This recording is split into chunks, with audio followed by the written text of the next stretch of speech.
The elbow escape is the second best option to escape from the bottom of the mount. You will end up on the bottom of the guard, which is a great position. Make sure your opponent cannot punch you by hugging their back and keeping your head up against their chest. Block their knee with your elbow or hand, flatten your leg, and bring your knee under their leg. Repeat the process on the other side. After you block your opponent's knee using your elbow or hand, flatten your leg and turn your hips sideways. Your ending position should look something like this, making it easier for your knee to get under your opponent's leg.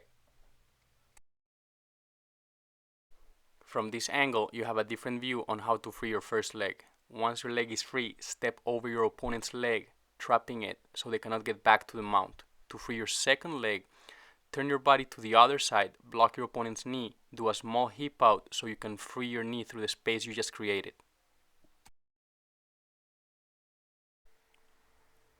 When freeing your second leg, make sure to hug your opponent's head as you turn to the other side. Block their knee with your elbow or hand. Do a small hip out and free your knee. Your foot might end up trapped under your opponent's leg. To free it, switch arms around your opponent's neck as you turn to the other side. Climb your free leg, biting over their back. Hip out and bring your heel towards your body, ending on the bottom of the close guard. Your opponent can stop your elbow escape by grapevining or hooking your legs. They can also make it difficult by keeping their leg heavy against the ground. In this variation, we'll address both scenarios.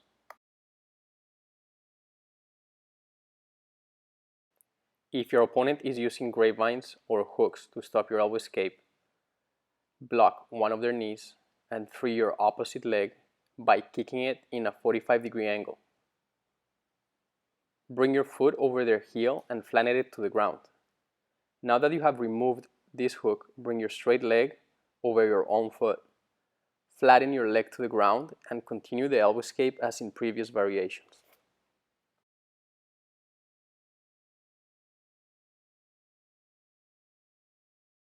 If your opponent stops your elbow escape by keeping their leg heavy against the ground, preventing you from getting your leg through, push your knee into their leg to expose their ankle.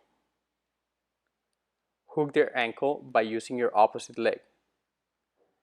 Lift everything up and get your leg through. Trap their leg so you can complete the elbow escape as in previous variations.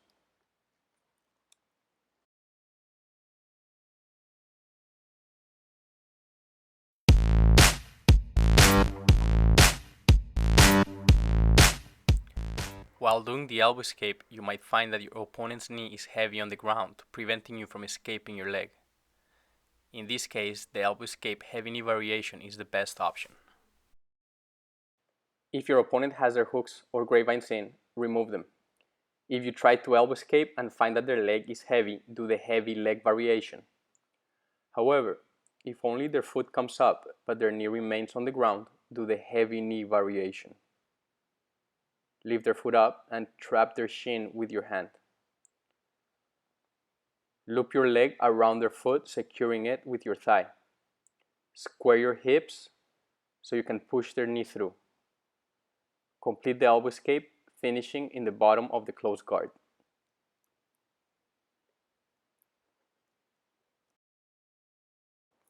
From this angle, you can review how to remove your opponent's hooks when doing the elbow escape. You can also see how to trap their leg if you're doing the heavy knee variation. Once you have trapped your opponent's leg, square your hips and push their knee through. Notice you'll end up trapping their leg with your inside hook, inside leg, different from previous variations. Block your opposite knee, do a small hip out, and bring both legs up at the same time. One knee should end up on their chest, the other over their back. Complete the elbow escape as in previous variations.